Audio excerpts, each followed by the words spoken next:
إن الحمد لله نحمده ونستعينه ونستغفره ونؤمن به ونتوكل عليه ونعوذ بالله من شرور أنفسنا ومن سيئات أعمالنا من يهده الله فلا مضل له ومن يضلله فلا هادي له وأشهد أن لا إله إلا الله وحده لا شريك له وأشهد أن محمدًا عبده ورسوله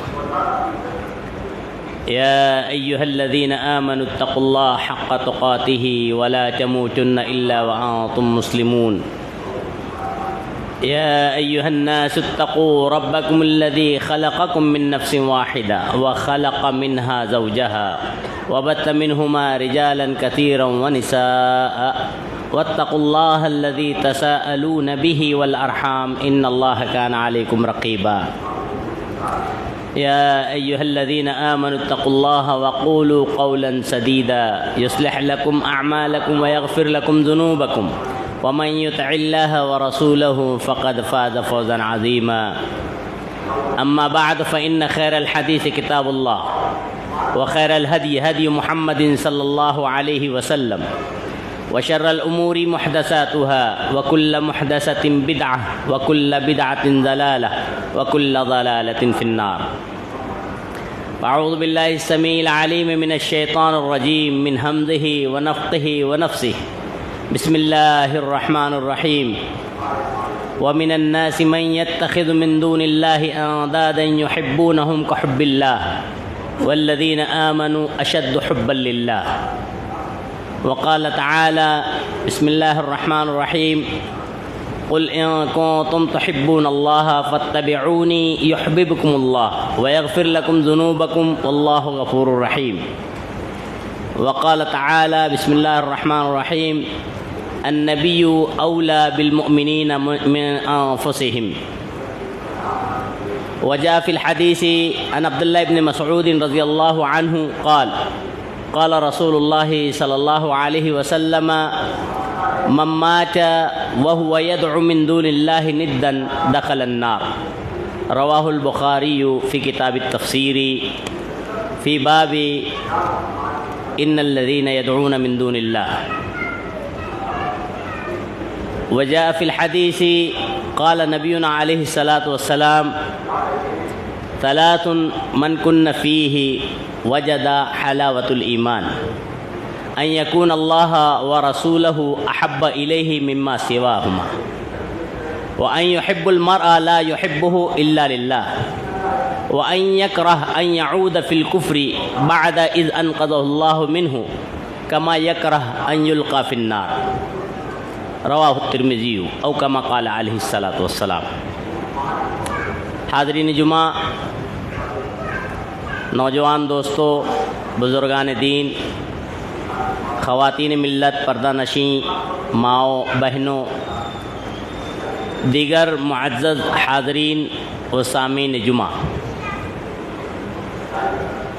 اس وقت میں نے خطبہ مسنونہ کے بعد سورہ بقرہ و آل عمران کی ایک آیتیں اور سورہ احزاب کی ایک آیت کا ٹکڑا، پھر 2 حدیثیں جو بخاری اور ترمذی وغیرہ کی ہیں آپ حضرات کے گوش گزار کی، انہی آیات و احادیث کے تناظر میں آج خطبہ جمعہ کے طور پر جس عنوان کے تحت کچھ باتیں پیش کرنے کی کوشش کروں گا وہ عنوان ہے اللہ و رسول سے محبت کی علامات. حالات حاضرہ کی مناسبت سے یہ عنوان بڑا ہی اہم، حساس اور اہمیت کا حامل ہے. اللہ رب العالمین سے دعا ہے الہ العالمین مجھے شریعت اسلامیہ کی روشنی میں ہی کہنے اور ہم تمام کو شریعت اسلامیہ پر حتی المقدور عمل پیرا ہونے کی توفیق بھی بخشے، آمین. سب سے پہلے اللہ کی حمد و ثنا، کبریائی، بڑائی، بزرگی، بالا تری اور ہر قسم کی تعریف و توصیف بیان کرنا ضروری ہے کہ جس وحدہ لا شریک نے ہمیں اور آپ کو بے شمار و انگنت نعمتوں دولتوں سے نوازا ہے۔ ثانیاً درود و سلام ہو امت کے تمام ہی انبیاء و رسول علیہم الصلاۃ پر، خصوصاً بے شمار و انگنت درود و سلام ہو ہمارے آپ کے آخری نبی جناب احمد مجتبی محمد مصطفیٰ علیہ الصلاۃ پر اور آپ کی آل اولاد پر۔ حمد و صلات کے بعد شریعت اسلامیہ کا بغور مطالعہ کریں اور تاریخ اور شریعت کے دائرے میں گزشتہ اقوام کی ہلاکتوں، تباہیوں اور بربادیوں کا جائزہ لیں تو معلوم ہوتا ہے کہ امت محمدیہ جس میں ہم اور آپ کا شمار ہوتا ہے، جناب محمد الرسول اللہ صلی اللہ علیہ وسلم کو ماننے والی تمام امت، آخر قیامت تک آنے والے جتنے لوگ ہوں گے، اس امت کے علاوہ دیگر جو امتیں تھیں ان کی تباہی اور بربادی کے جو اسباب و عوامل تھے، ان میں کئی ایک اسباب ہیں جن میں سے دو بڑے سبب جو تمام امتوں میں پائے جاتے تھے۔ پہلا سبب یہ تھا کہ وہ امتیں اللہ کے حق کو چھین کر کسی اور کو دے رہی تھی، اسی لیے اللہ نے امتوں کو تباہ کیا۔ اس کی کئی دلائل میں سے ایک موٹی دلیل سورہ توبہ سورہ نمبر 9 آیت نمبر 30 کا مطالعہ کریں۔ اللہ رب العالمین نے کہا ہے وقالت الیہود عزیر ابن اللہ، یہود نے کہا عزیر اللہ کے نعوذ باللہ بیٹے، نصارہ نے کہا کہ حضرت عیسیٰ علیہ السلام المسیح ابن اللہ، اللہ کے بیٹے ثالث ثلاثہ۔ اللہ نے اس بات کی طرف اشارہ دیتے ہوئے کہا کہ ان کے ان قولوں کی وجہ سے اللہ نے انہیں تباہ کر دیا، اور اسی لیے یہ مغضوب اور ضالین قومیں ٹھہری، اللہ کے غضب کا شکار ہوئی، عذاب کا شکار ہوئی۔ دوسرا بڑا سبب کہ ان امتوں نے جو تباہ و برباد ہوئی تھیں، جو امت محمدیہ کے لیے ہمارے آپ کے لیے سبق ہے، عبرت ہے۔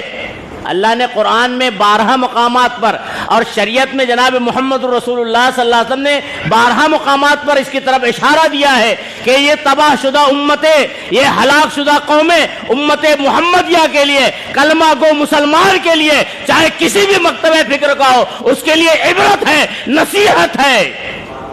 کیا نصیحت ہے؟ کہ ہم اور آپ امت محمدیہ وہ طریقہ کار اختیار نہ کریں، یہ نصیحت، یہ عبرت۔ ایک آدمی چلتے ہوئے ٹھوکر لگتی ہے، اسے عبرت ہوتی ہے۔ عبرت ہونے کا مقصد یہ ہوتا ہے، معنی یہ ہوتا ہے کہ آئندہ جب اس راستے سے وہ آدمی آتا ہے تو دیکھ کر چلتا ہے، کہتا ہے کہ میں فلاں وقت ادھر سے گزر رہا تھا تو مجھے ٹھوکر لگی تھی، بڑا نقصان ہوا تھا۔ عبرت حاصل کرنے کا مقصد یہ ہوتا ہے تاکہ اس سے سبق لیا جاوے، سبق سیکھا جاوے۔ اللہ کے نبی صلی اللہ علیہ وسلم نے، شریعت نے گزشتہ اقوام جو ہلاک شدہ ہیں، تباہ ہوئی، برباد ہوئی، اللہ کے غیظ و غضب کا شکار ہوئی، ان سے عبرت حاصل کرنے کی تلقین کی ہے۔ دوسرا بڑا سبب ہلاکت کا، آپ قرآن کا مشاہدہ کریں گے تو آپ کو ملے گا۔ اللہ رب العالمین نے سورہ صاد سورہ نمبر 38 آیت نمبر 14 میں اللہ نے اشارہ دیا ہے، ان کلو الا کذب الرسول فحق عقاب۔ اللہ کہتا ہے یہ جتنی قومیں تباہ ہوئی ہیں، ان تمام نے، ان کل الا، ان میں تمام مگر، کلوں کذب الرسول، حق ہر ایک نے رسول وقت کی تکذیب کی، وقت کے رسول کا انکار کیا، جھٹلایا، بے ادبی کی، گستاخی کی، اللہ نے کہا فحق عقاب، اس نتیجے میں اللہ کا عذاب آ گیا۔ سورہ قاف، سورہ نمبر 50 آیت نمبر 14 مطالعہ کریں، ایک ٹکڑے میں اللہ نے کہا ہے کلو کذب الرسول فحق وعید، تمام قومیں جو تباہ ہوئی ہیں ان تمام کی تمام نے رسولوں کا انکار کیا، نتیجہ اللہ بیان کر رہا ہے کل کذب الرسل فحق وعید، تو ان کے اوپر اللہ کی وعید آ گئی، اللہ کی پکڑ اور عذاب آ گیا۔ اس سے معلوم یہ ہوتا ہے کہ دیگر سبب کے ساتھ ساتھ ان دو سببوں سے بندہ مومن کو، کلمہ گو کو، مسلمان کو کسی بھی مسلک سے تعلق رکھتا ہو، اپنے آپ کو حنفی کہتا ہو، شافعی کہتا ہو، حنبلی کہتا ہو، مالکی کہتا ہو، اپنے آپ کو کسی بھی مسلک سے جو ہے شمار اور جوڑتا ہو، کرتا ہو، اس کے لیے یہ سبق ہے، یہ عبرت ہے۔ اللہ کہہ رہا ہے کہ اس سے سبق لینا چاہیے کہ یہ دو سبب ہمارے اندر نہ داخل ہو پائے۔ یہ دونوں سبب بڑے اہم ہیں۔ پہلا سبب یہ کہ اللہ کے ساتھ کسی کو شریک اور ساجد نہ ٹھہرایا جائے، دوسرا سبب رسول آخر الزمان جناب محمد الرسول اللہ صلی اللہ علیہ وسلم کی کسی بھی بات کا عمدن انکار نہ کیا جائے، قولاً فعلاً یا عملاً۔ آج آپ کو بتاؤں، حالات حاضرہ کا جائزہ لیں، تفصیل ابھی آ رہی ہے، امت کتنی جسارت کر بیٹھی ہے، امت کے افراد اللہ رسول کی شان میں کتنی گستاخیاں کر رہے ہیں، کتنی جسارت۔ آپ کو جسارت قولی کی طرف بھی اشارہ کرتا ہوں، جسارت عملی کی طرف بھی اشارہ کرتا ہوں، جسارت تحریری کی طرف بھی اشارہ کرتا ہوں۔ جسارت قولی یعنی امت میں یہ تباہی کی، بربادی کی علامت ہوتی ہے کہ جب امت کے عناصر میں یہ چیزیں پائی جائے، جب یہ جسارت آ جاوے، جسارت قولی پائی جا رہی ہے۔ ایک بندہ ہے اپنے آپ کو بڑا وقت کا علامہ گردان رہا ہے، میں نام لینے سے بھی گریز نہیں کروں گا، جس کا نام ہے طارق جمیل۔ بہت سے لوگ طارق مسعود، جمیل کو تو اللہ ہی خیر کرے، مسعود جو اپنے آپ کو علمی گردانتا ہے، جانکار عالم بتاتا ہے، اس نے اتنی بڑی جسارت کی ہے الفاظ میں، یہ ویڈیوز موجود ہیں، آپ دیکھ سکتے ہیں یوٹیوب وغیرہ پر۔ جسارت کرتے ہوئے کہتا ہے کہ نعوذ باللہ ثم نعوذ باللہ، تمام مفسرین کو، مفسر کسے کہتے ہیں معلوم ہے؟ اللہ کی کتاب کی تفسیر کرنے والے، تمام مفسرین کو گالی کے القاب سے ملقب کرتا ہے۔ یہ طارق مسعود جو اپنے آپ کو بڑا عالم گردانتا ہے، اور آپ کو معلوم ہونا چاہیے مفسرین میں سب سے پہلے مفسر اول جسے کہتے ہیں حضرت عبداللہ ابن عباس ہے، اس نے بلا استثناء کے تمام مفسرین کو گالی دی۔ یہ اس کو کہتے ہیں جسارت قولی۔ جسارت قولی کی ایک مثال اور دیکھ لیجیے، ہمارے معاشرے کی ملتی ہے، آپ دیکھ لیجیے، ابھی یوٹیوب پہ چل رہا ہے، اتنے مسلمان گر جائیں گے اگر ہمارے خلیفہ ثانی حضرت عمر فاروق رضی اللہ عنہ کا دور آ جاوے تو حضرت عمر فاروق رضی اللہ عنہ صرف دیکھ کر قتل کریں گے، صرف گردنیں اتارنے کا کام کریں گے، ایسے خاص طور سے مسلمانوں کی جن کے اندر ایسی جسارت آ جاوے۔ مسلمان ہو کر کہتا ہے غیر اللہ کے در سے مانگی ہوئی دعا رد نہیں ہوتی ہے، مسجد میں مانگی ہوئی دعا رد ہو سکتی ہے۔ نعوذ باللہ ثم نعوذ باللہ، یعنی اس نے کہا کہ غیر اللہ کے در پہ سے ایک مسلمان اگر کھڑے ہو کر اللہ مانگے کسی غیر اللہ سے تو وہ دعا رد نہیں ہوگی، میری گارنٹی ہے۔ اللہ کے گھر میں مسجد میں بیٹھ کر کوئی مانگے تو گارنٹی نہیں ہے قبول ہوگی۔ یہ مولوی ہے، اسی لیے علامہ اقبال نے کہا یہ مسلمان ہے جنہیں دیکھ کر شرمائے یہود۔ جسارت قولی، اب آپ کو بتاتا ہوں جسارت عملی، عمل میں بھی جسارت ہے، یعنی عمل کر کے بتا رہے ہیں کہ ہم اللہ کو بھی نہیں مانتے، رسول کو بھی نہیں مانتے ہیں، ہم صرف ڈھنڈورا پیٹتے ہیں اللہ اور رسول کی محبت کا، یہ عمل سے بتا رہے ہیں۔ دیکھ لیجیے یہ بھی چیز یوٹیوب میں آپ کو نظر آئے گی، مشہور ابھی چند دنوں پہلے کی بات ہے، ایک مولوی صاحب ہے کہیں بیٹھ کر جوا کھانے میں، آپ تو ایک دم تازہ ہے نا، ذہن میں ہوگا، جوا کھانے میں بیٹھ کر ایک مولوی یہ عملی طور پہ جسارت کرتے ہوئے بتا رہا ہے، شریعت کی مخالفت کرتے ہوئے، اللہ کی رسول کی مخالفت کرتے ہوئے جوا کھانے میں بیٹھ کر قرآن خوانی کر رہا ہے۔ پہلی بات تو قرآن خوانی ہے نہیں، کسی چیز کی برکت کر کے لیے کوئی آدمی ہے چند روپئے کے عوض پڑھ لے ہوئے برکت سوچے ہو ہی نہیں سکتا ہے۔ قرآن کے بارے میں اللہ کہتا ہے لِيُنذِرَ مَنْ كَانَ حَيًّا، سورہ یاسین کا مطالعہ کریں. ایک آدمی مرنے کے قریب ہوتا ہے، مرنے لگتا ہے، مر جاتا ہے تو سورہ یاسین بیٹھ کے پڑھتے ہیں. اللہ کہہ رہا ہے اسی سورہ یاسین میں یہ قرآن مرنے والوں کے لیے نہیں، یہ قرآن مرنے کے بعد گزر جانے والوں کے لیے نہیں، حیات لوگوں کے لیے، زندہ انسانوں کے لیے، زندہ مسلمانوں کے لیے. لِيُنذِرَ، تاکہ بندہ اس سے ڈرے، قرآن پڑھے، سمجھے، غور فکر کرے، عمل میں لائے اور ڈرے اللہ کی پکڑ سے. لیکن موت کے وقت پڑھ رہے ہیں، موت کے بعد پڑھ رہے ہیں. بہرحال جہالت کی حد ہے. ایک مولوی بیٹھ کر قرآن خوانی کر رہا ہے، کہے پہ جوئے سٹے کی دکان پر، تاکہ برکت آ جاوے. جو اللہ کی مخالفت ہے، جو رسول کی مخالفت ہے، اس میں برکت لانے کے لیے اللہ کے کلام کا سہارا لے رہا ہے. یہ جسارت عملی ہے. تیسری جسارت قولی، جسارت تحریری، لکھاوٹ میں بھی جسارت ہے. موضوع وسیع نہ ہو جائے، اشارتاً بتا دوں. کئی مثالیں ہیں. ایک بندے نے اللہ کے کلام کے خلاف لکھنے میں جسارت کی ہے.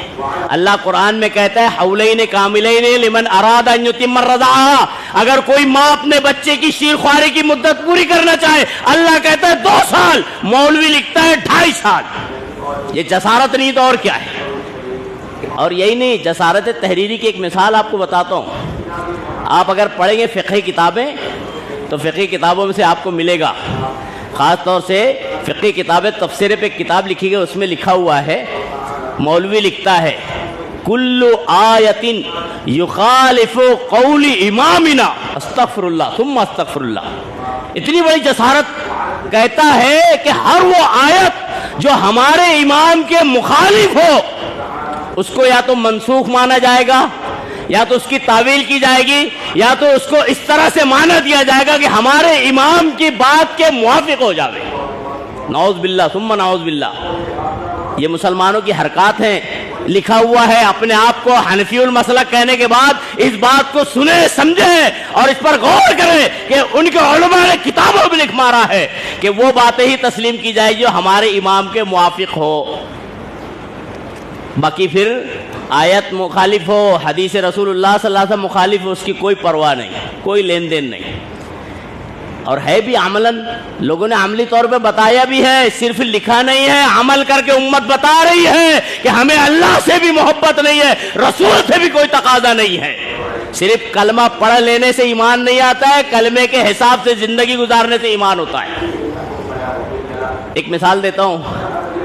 ایک مولوی صاحب ہے، نماز کے بعد سلام پھیر کر بیٹھے ہیں 2-3 منٹ، 1 منٹ، اور اس کے بعد شروع کر رہے ہیں اللہم صلی علی محمد وعلی آل محمد، اور دعائیں کر رہے ہیں. ایک بدعت ہے کہ نہیں ہے؟ جائے تمام امت اسلام کو چیلنج ہے کہ ثابت کر دے میں جناب محمد رسول اللہ صلی اللہ علیہ وسلم نے ہر نماز کے بعد اجتماعی شکل میں کسی ایک سند سے ثابت کرے کہ آپ نے دعا کی ہو. کہیں نہیں ملتا ہے. اب مولوی کو بدعت اختیار کرنا ہے، اب اس کو جو ہے سنت کا لبادہ اڑا دیا گیا ہے. اس کی وجہ سے ایک سنت کو روند رہا ہے. کون سی سنت؟ بخاری مسلم سیاست کا مطالعہ کریں. نبی کریم صلی اللہ علیہ وسلم جس کے ہم ماننے والے ہیں، جن پر ایمان رکھنے والے ہیں، جن سے محبت کا اعلان کرنے والے ہیں، ان کی سنت یہ تھی کہ جب آپ نماز فریضہ سے، نماز مکتوبہ سے سلام پھیرتے تھے، السلام علیکم ورحمۃ اللہ، السلام علیکم ورحمۃ اللہ، تو روایت میں آتا ہے آپ یمین یا یسار، دائیں جانب سے یا بائیں جانب سے پلٹ کر مقتدیوں کا رخ اختیار کرتے تھے. دیکھ لیجئے، بدعت اختیار کرنے میں سنت رسول اللہ کو رون دیا گیا ہے. مولوی صاحب اگر پیچھے پلٹ کے مقتدیوں کو بیٹھے گا تو پھر جو ہے دعا کیسے کرے گا؟ یہ عام دعا ہو جائے گی. نماز کے بعد قبلہ رو دعا ہوتی ہے. اس لیے مولوی نے اپنی بات کو مضبوط رکھنے کے لیے، اپنے امام کے قول کو ترجیح دینے کے لیے جناب محمد رسول اللہ صلی اللہ علیہ وسلم کی باتوں کو رون دیا، آپ کی سنتوں کو، احادیث کو جو ہے رد کر دیا. یہ عمل ہے موجود معاشرے میں. بہرحال اس تمہیدی کلمات سے میرا مقصود یہ ہے کہ امت مسلمہ جو اپنے آپ کو امت اسلام کہتی ہے، جو اپنے آپ کو کلمہ گو کہتے ہیں، عبد الرحمن عبداللہ نام رکھتے ہیں، ان کے لیے ضروری ہے کہ جو اس سے پہلے امتیں تباہ ہوئی تھی، جو اسباب تھے، ان اسباب سے اپنے آپ کو بچائے. خاص طور سے اللہ کی شان میں گستاخی سے بچائے، خاص طور سے نبی کی رسالت کی تکذیب سے بچائے. آج کا موضوع ہے اللہ اور رسول سے محبت کی علامت. یہ ایسا حساس اور اہم موضوع ہے، اگر امت سمجھ لے ہوئے تو شرک سے بچ جائے، امت سمجھ لے ہوئے تو انکار رسالت سے بچ جائے۔ اللہ سے محبت کی کئی علامتوں میں سب سے پہلی بڑی علامت یہ ہے کہ جو بندہ اللہ کو وحدہ لا شریک مانتا ہے، کلمہ گو ہے، مسلمان ہے، کسی بھی مکتب فکر سے تعلق رکھتا ہے، اسے یہ ضروری ہے، یہ پہلی علامت ہے کہ اللہ کو معبود برحق مانے۔ معبود برحق یعنی اللہ کی ہی بندگی کرے، اللہ کی ہی خالص عبادت کرے۔ اگر اللہ کو معبود برحق نہیں مانتا ہے تو پھر وہ کتنا بھی کلمہ پڑھ لے۔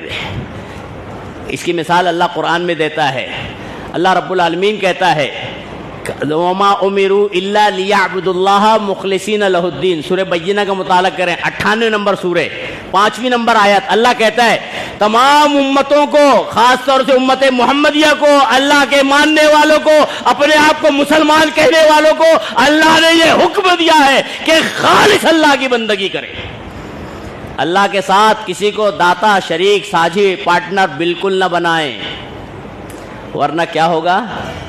یہ عبادتیں ہمارے منہ پر مار دی جائے گی، نعوذ باللہ ثم نعوذ باللہ۔ اللہ قرآن میں کہتا ہے، سورہ فرقان کا مطالعہ کریں، اللہ رب العالمین کہتا ہے جتنے بھی لوگوں نے عمل کیا تھا وہ عمل جو شریعت نہیں ہے، ان تمام عملوں کو وَجَعَلْنَاهُ حَبَابًا مَنْثُورًا، اللہ کہتا ہے اس کو روئی کی مانند اللہ اڑا دے گا، اس کی کوئی اہمیت اللہ کے نزدیک نہیں ہوگی، خاص طور سے اگر شرک اور رسالت کا انکار ہو۔ اب دیکھیں ہمارے معاشرے میں چیز پائی جاتی کہ نہیں پائی جاتی ہے؟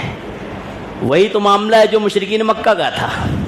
قرآن کا مطالعہ کرے، سورہ زمر میں اللہ رب العالمین نے اشارہ دیا ہے، دیگر جگہ پہ بھی اللہ کہتا ہے جب اللہ کے نبی صلی اللہ علیہ وسلم کوہ صفا پر گئے اور سمجھانے لگے کہ لوگوں کو دعوت اسلام دی، تو پہلی دعوت دی تھی، پہلی دعوت آپ نے دی تھی قولوا لا الہ الا اللہ تفلحوا، اے لوگو لا الہ الا اللہ کہو کامیاب ہوگے۔ تو لوگوں نے جواب دیا تھا، خاص طور سے ابو لہب نے، اجعل الالہ آلہۃ الہ واحدہ، یہ محمد الرسول اللہ نے صلی اللہ علیہ وسلم کئی معبودوں کو چھوڑ کر ایک مخصوص کر دیا معبود۔ ان کا یہی تو اختلاف تھا، نبی کریم صلی اللہ علیہ وسلم سے، صحابہ کرام سے جو اختلاف مشرکین مکہ کو تھا وہ یہی تھا کہ وہ کہتے تھے نہیں، لات، منات، یغوث، یعوق، عزا، یہ تمام بھی کچھ حیثیت کے مالک ہے۔ آج امت محمدیہ کا کتاب و سنت والوں سے اگر کوئی اختلاف ہے، بنیادی اور مرکزی اختلاف ہے، تو یہی ہے کہ توحید والے اہل سنت جو اپنے آپ کو اہل حدیث کہتے ہیں، کتاب و سنت والے ہیں، وہ کہتے ہیں کہ اللہ کی خالص بندگی کی جائے، اور اس کے علاوہ لوگ کہتے ہیں نہیں، یہ بھی کچھ نہ کچھ حیثیت رکھتے ہیں۔ یہی فرق ہے۔ آپ دیکھ لیجئے نبی کریم صلی اللہ علیہ وسلم کے بارے میں اللہ قرآن میں کہتے ہیں قل، یہ قل جو لفظ ہے نا، ورڈ ہے نا، بڑا اہم ہے۔ یہ نبی صلی اللہ علیہ وسلم کی عبدیت کی طرف اشارہ دیتا ہے، نبی صلی اللہ علیہ وسلم کے بندے ہونے کی طرف اشارہ دیتا ہے۔ اللہ کہتا ہے قل، اے نبی صلی اللہ علیہ وسلم آپ کہیے، یعنی آپ یہ اعلان کیجئے، آپ لوگوں کو بتائیے کہ میرا یہ عقیدہ ہے، میرا یہ ایمان ہے، اور جو مجھ کو مانتا ہے اس کا بھی ایمان اور عقیدہ ایسا ہی ہوگا، تو وہ اللہ اور رسول کو مانتا ہے۔ کیا؟ قل انی لا املک لنفسی نفعا ولا ضرا الا ما شاء اللہ، اے اللہ کے نبی آپ کہیے کہ میں اپنی ذات کے لیے نفع نقصان کا مالک نہیں ہوں، مگر جو اللہ فائدہ دے دے۔ یعنی اللہ کے نبی کے بارے میں اللہ کہہ رہے ہیں کہ آپ بھی اپنی بذات خود اختیار نہیں رکھتے نفع نقصان کے۔ شریعت کا مطالعہ کرے، حدیث کے الفاظ ملتے نا، مسلم شریف کے الفاظ ہیں۔ جب آیت کریمہ نازل، حضرت ابو ہریرہ راوی حدیث ہے، بیان کرتے ہیں جب آیت کریمہ نازل ہوئی وَأَنذِرْ عَشِيرَتَكَ الْأَقْرَبِينَ، اے اللہ کے نبی صلی اللہ علیہ وسلم آپ اپنے رشتہ داروں کو ڈرائیے۔ نبی کریم صلی اللہ علیہ وسلم نے کیا کیا تھا؟ صحابہ کرام گواہ ہیں، بتاتے ہیں کہ نبی کریم صلی اللہ علیہ وسلم نے تمام قریش کو اکٹھا کیا۔ جب پورے قریش کے قبیلے کے لوگ جمع ہو گئے تو آپ نے مخاطب کر کے کہا تھا یا کعب ابن لؤی، یا کعب ابن مرہ، یا مرہ ابن کعب، یا ابن مناف، یا عبد ہاشم۔ آپ نے تمام قبیلے والوں کا نام لیا، اور جملہ آگے کا انقذوا انفسکم من النار، اے لوگوں، اے میرے قبیلے کے خاندان کے لوگوں. یہ کون کہہ رہا ہے؟ کون سبق دے رہے ہیں؟ ہمارے آپ کے نبی جناب محمد رسول اللہ صلی اللہ علیہ وسلم سبق دے رہے ہیں. امت کو بتا رہے ہیں اے امت محمدیہ، ایمان رکھنا اللہ پر تو ایسے، ایمان رکھنا رسول پر تو ایسے. انقذوا انفسکم من النار، اے لوگوں اپنے آپ کو جہنم سے بچاؤ. فإنی، اس لیے، لا امسک لکم نفعا ولا ضرا، میں قیامت کے دن تمہارے لیے نفع نقصان کا مالک نہیں ہوں.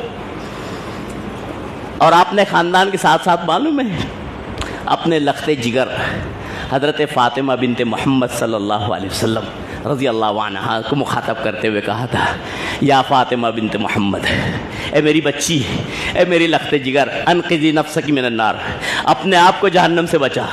فإنی لا املک لکی من اللہ شیئا، میں تیرے لیے اللہ سے کوئی نفع نقصان کا مالک نہیں ہوں. یہ ہمارے آپ کے نبی حضرت محمد رسول اللہ صلی اللہ علیہ وسلم اپنے لخت جگر حضرت فاطمہ سے کہہ رہے ہیں.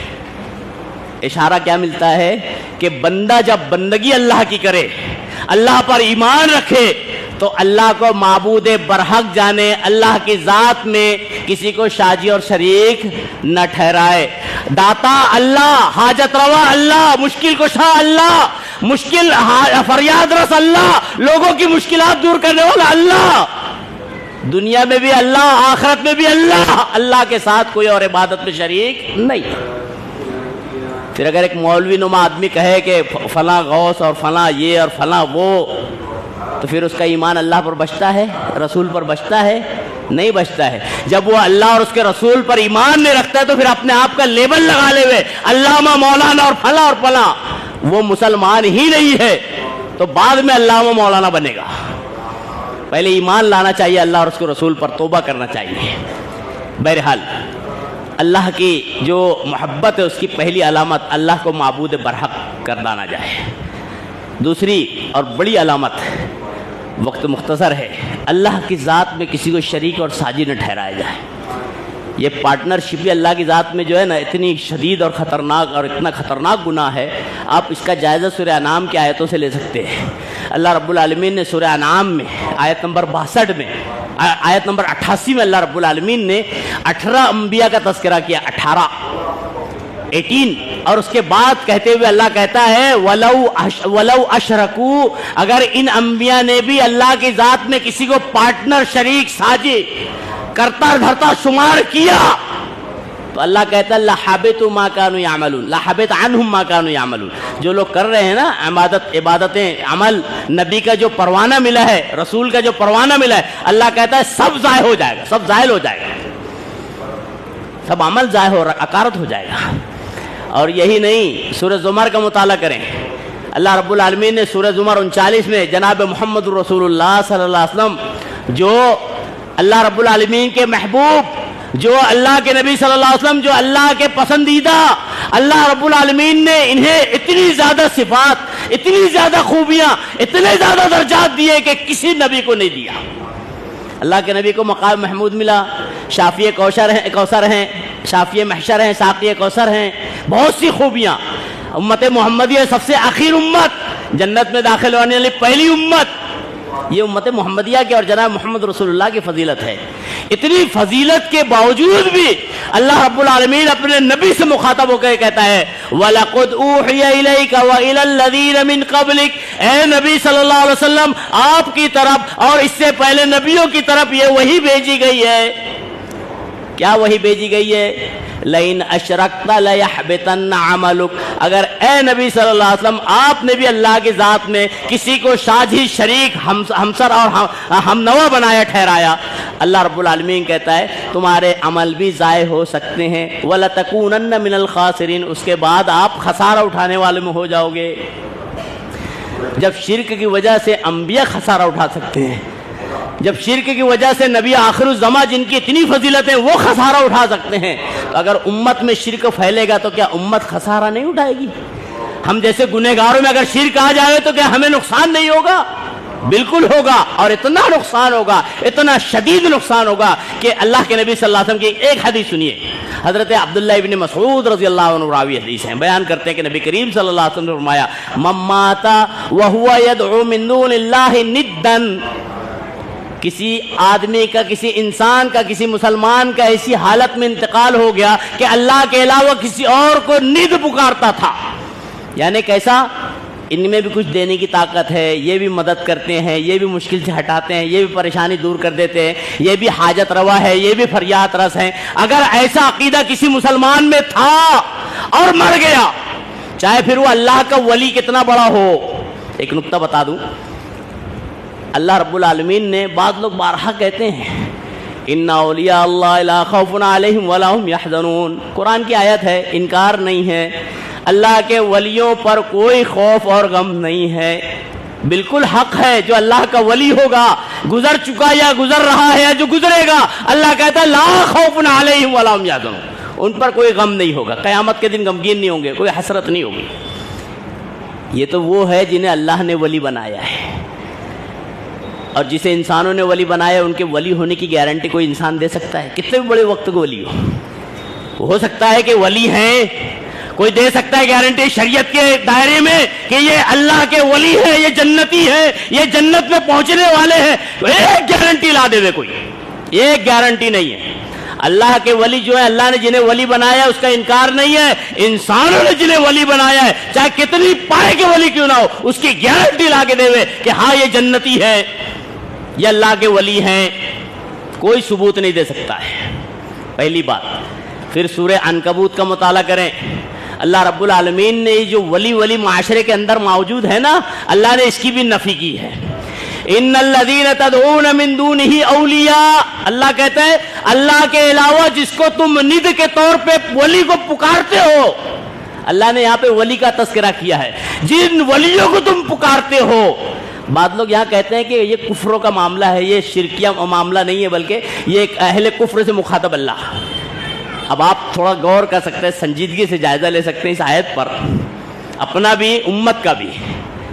اگر سب چیز یہ باتیں کفروں کی طرف ڈال دی جائے، اہل کفر سے مخاطب اللہ، کوئی ایسا ایک کافر بتائیے جو شریعت کا انکار کرنے والا ہے، ایک مثال، ایک پوری دنیا کی ایک مثال دیجیے جو شریعت کا مخالف ہے، شریعت کو نہیں مانتا ہے، اور جب وہ اپنے جو معبود باطل ہے اس کو مانتا ہے، اس کو پکارتا ہے، تو بیچ میں کسی ولی کا نام لیتا ہو۔ ایک مثال دیجیے، ایسا آدمی جو اللہ کا، اللہ کے رسول کا انکار کرتا ہو، کفر کرتا ہو، شرک میں مبتلا، کفر میں مبتلا ہو، اور وہ اپنے پکار کے درمیان جس کو بھی پکار رہا ہے، معبودان باطلہ کو جس کا بھی نام لے رہا ہے، اس میں بیچ میں کسی ولی اللہ کا نام رکھے، ہو سکتا ہے؟ ناممکن ہے نا۔ معلوم یہ ہوا اللہ قرآن میں جو کہہ رہا ہے یہ مسلمانوں سے کہہ رہا ہے اللہ کہ ان الذین تدعون من دونہ اولیاء، جس کو ہے مسلمانوں تم اللہ کے خلاف، اللہ کی سازش کے طور پہ، اللہ کی شان میں گستاخی کے طور پہ ولیوں کو کھڑا کر رہے ہو، ند بنا رہے ہو۔ اللہ کہتا ہے یہ لا یملکون من قطمیر، ایک جگہ کہتا ہے اللہ یہ قطمیر کی طاقت نہیں رکھتے، ایک جگہ اللہ رب العالمین کہتا ہے جو تم کو پکار رہے ہو یہ سب مل کر بھی مکھی کا چھینا ہوا واپس لانے کی طاقت نہیں رکھتے۔ اللہ کہہ رہے ان کی یہ حیثیت ہے۔ پھر ایسے عقیدے اور ایمان پر اگر کسی مسلمان کا انتقال ہو جائے، مر جاوے، تو جناب محمد رسول اللہ صلی اللہ علیہ وسلم کہتے ہیں من مات وهو يدعو من دون اللہ ندا، اللہ کے علاوہ ہمسر بناتا تھا، اللہ کا ساجی اور جو شریک بناتا تھا، ایسی حالت میں اس کا انتقال ہو گیا، استغفر اللہ، معاذ اللہ، اللہ محفوظ رکھے، اللہ کے نبی صلی اللہ علیہ وسلم کہہ رہے ہیں دخل النار، وہ جہنم میں پہنچ جائے گا۔ اس لیے بندے مومن کو، کلمہ گو کو اللہ کی ذات میں شریک و سرجی سے بچنا چاہیے، خالص اللہ کی بندگی کرنا چاہیے، اللہ کو معبود برحق ماننا چاہیے، اللہ کو ہی حاجت روا، مشکل کشا اور ہر طرح کی فریاد رس کرنے والا ماننا چاہیے۔ یہی ایمان ہے، یہی اللہ سے محبت کی علامتیں ہیں۔ اللہ کے نبی صلی اللہ علیہ وسلم سے محبت کی کئی علامتیں ہیں۔ ایک بات کی طرف اشارہ کرتے ہوئے اپنی بات کو سمیٹ لیتا ہوں۔ اللہ کے نبی صلی اللہ علیہ وسلم سے محبت پہ آپ نے بارہا سنا ہوگا، اس کی علامت ہے، ایک شاعر کہتا ہے تعصل الہ وانت تظہر حبہ ھذا محال فی القیاس بدیع لو کان حبک صادقا لاطعتہ ان المحب لمن یحب مطیع۔ اس پورے کی ترجمانی کرتے ہوئے چھوڑنا کرتے ہوئے آخر جو قافیہ اس کا کرتا ہوں ترجمہ. ان المحب لمن یحب مطیع، محبت کرنے والا جس سے محبت کرتا ہے اس کا تابع دار ہوتا ہے، فرما بردار ہوتا ہے، اطاعت گزار ہوتا ہے. ایک آدمی ہے اپنے آپ کو مسلمان کہہ رہا ہے، رسول اللہ صلی اللہ علیہ وسلم کا کلمہ پڑھ رہا ہے اور اس کے بعد رسول اللہ صلی اللہ علیہ وسلم کی نافرمانی کر رہا ہے، تو وہ رسول کا کلمہ پڑھنا اس کے لیے بے سود ہوگا، فائدہ نہیں ہے. کلمہ کتنا بھی پڑھ لے وے، اپنے آپ کو کتنا بھی مسلمانوں کے فہرست میں شامل کر لے وے، اگر وہ رسول کی مخالفت عمدن کر رہا ہے تو وہ مسلمان ہی نہیں ہے. یہ میں نہیں کہہ رہا ہوں، شریعت کہہ رہی ہے، قرآن کہہ رہا ہے، حدیث کہہ رہی ہے. بہرحال اس کی ایک مثال قرآن سے لیتے ہیں. اللہ رب العالمین سورہ آل عمران سورہ نمبر 3 آیت نمبر 31 میں اشارہ دیا ہے. قل ان کنتم تحبون اللہ، اے نبی صلی اللہ علیہ وسلم آپ کہیے اے لوگو اگر تم اللہ سے محبت کے دعوے دار ہو، رسول سے محبت کے دعوے دار ہو، اللہ کہہ رہے فتبعونی، تو میرے رسول کی اتباع کرو، تبھی تمہارا دعوے میں دلیل جب آئے گی تو تم ثابت ہوگے کہ تم دعوے میں سچے ہو. اسی کی بات کو اللہ کے نبی صلی اللہ علیہ وسلم نے کہا تھا، من احب سنتی فقط احبنی ومن احبنی کان معی فی الجنہ، جس کو میری سنتوں سے محبت ہے اسے ہی حقیقت میں مجھ سے محبت ہے. اگر سنت سے محبت نہیں ہے تو آپ اپنے آپ کو کتنا ہی محبت رسول کا اعلان اور دعوے دار کر لے، آپ محبت رسول کے پیمانے پہ پورے اتر ہی نہیں سکتے ہیں. یہ میرے آپ کے نبی جناب محمد رسول اللہ کہہ رہے ہیں، من احب سنتی فقط احبنی، میری سنت جس کو محبوب ہے وہ مجھ کو محبوب اور وہ مجھ کو پسند کرتا ہے، وہ میرا محب. ومن احبنی، جو مجھ کو چاہے گا یعنی میری سنتوں کو پالے گا، اس کو اس کا پاس و لحاظ کرے گا، کانا معی فی الجنہ، وہی شخص میرے ساتھ جنت میں ہوگا. اسی لیے نبی صلی اللہ علیہ وسلم نے اس اختلافی دور کے تعلق سے بھی ایک پیمانہ بتا دیا تھا، معیار بتا دیا تھا. اللہ کے نبی صلی اللہ علیہ وسلم نے جب کہا کہ تم پر ڈرتا ہوں اختلافات بہت ہو جائیں گے، لوگ ایسے آئیں گے کہ جیسے بھوکے لوگ دسترخوان پر آ کے ٹوٹتے ہیں، ایسے امت محمدیہ پر لوگ ٹوٹیں گے. حالات حضرت ہم اور آپ واقف ہے نا، ایسے ہی عالم ہے کہ نہیں ہے.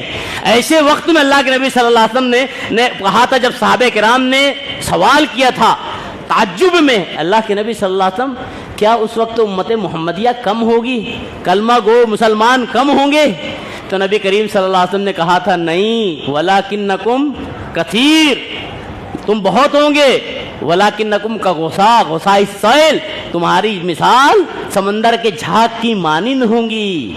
پھر اس موقع پہ اللہ کے نبی صلی اللہ علیہ وسلم نے یا کسی موقع پہ آپ نے کہا تھا، ایسا جب حالت آ جائے ایک دوسرے کو لڑنے مارنے کے لیے جو لوگ دوڑنے لگے، ایک دوسرے کو کافر، ایک دوسرے کو فاسق فاجر گرداننے لگے آپس میں مسلمان ہو کر بھی، ایسی صورت جب آ جاوے تو امت مسلمہ کی رہنمائی کرتے ہوئے نبی کریم صلی اللہ علیہ وسلم نے کہا تھا کہ تمہارے لیے ضروری ہے کہ تم میرے اور میرے صحابہ کی سنت کو تھامے رکھنا.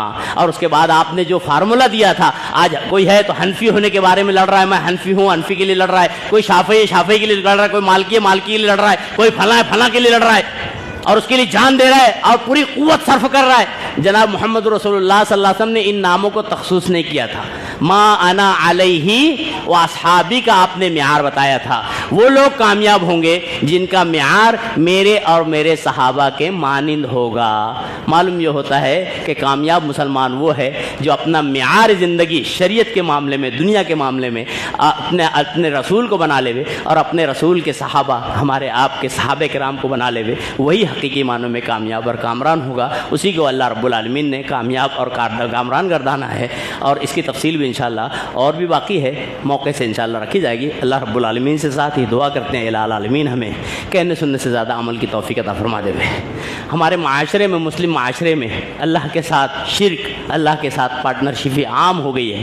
الہ العالمین امت مسلمہ کو جو ہے توحید کی صحیح سمجھ عطا فرما دے. شرک سے، ایسے خطرناک گناہ سے اللہ رب العالمین میری آپ کی ہر مسلمان اور مومنہ کی حفاظت فرما لے. اللہ رب العالمین اللہ کے نبی جناب محمد رسول اللہ صلی اللہ علیہ وسلم کی حقیقی محبت ہمارے دلوں میں رچا بسا دے. الہ العالمین اللہ کے نبی صلی اللہ علیہ وسلم کی محبت کی جو علامتیں ہیں ان علامتوں کو اختیار کرنے والا بنا دے.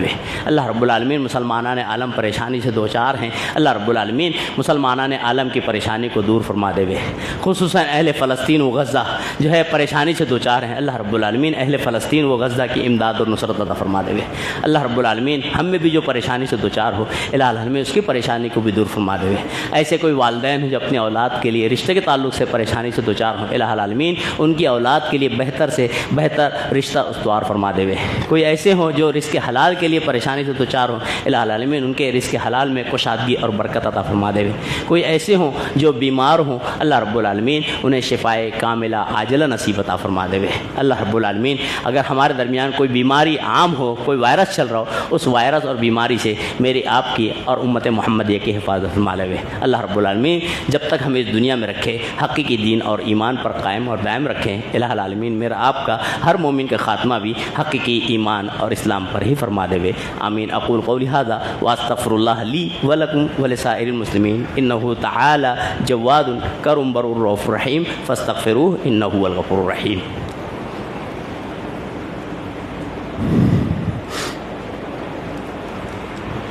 الحمد لله نحمده ونستعينه ونستغفره ونؤمن به ونتوكل عليه ونعوذ بالله من شرور أنفسنا ومن سيئات أعمالنا من يهده الله فلا مضل له ومن يضلل فلا هادي له وأشهد أن لا إله إلا الله وأشهد أن محمدا عبده ورسوله أما بعد قال الله تبارك وتعالى أعوذ بالله من الشيطان الرجيم بسم الله الرحمن الرحيم إن الله وملائكته يصلون على النبي يا أيها الذين آمنوا صلوا عليه وسلموا تسليما اللهم صل على محمد وعلى آل محمد كما صليت على إبراهيم وعلى آل إبراهيم إنك حميد مجيد اللهم بارك على محمد وعلى آل محمد كما باركت على إبراهيم وعلى آل إبراهيم إنك حميد مجيد اللهم انصر الإسلام والمسلمين اللهم انصر أهل فلسطين وأهل غزة اللهم انصر من نصر دين محمد صلى الله عليه وسلم واجعلنا منهم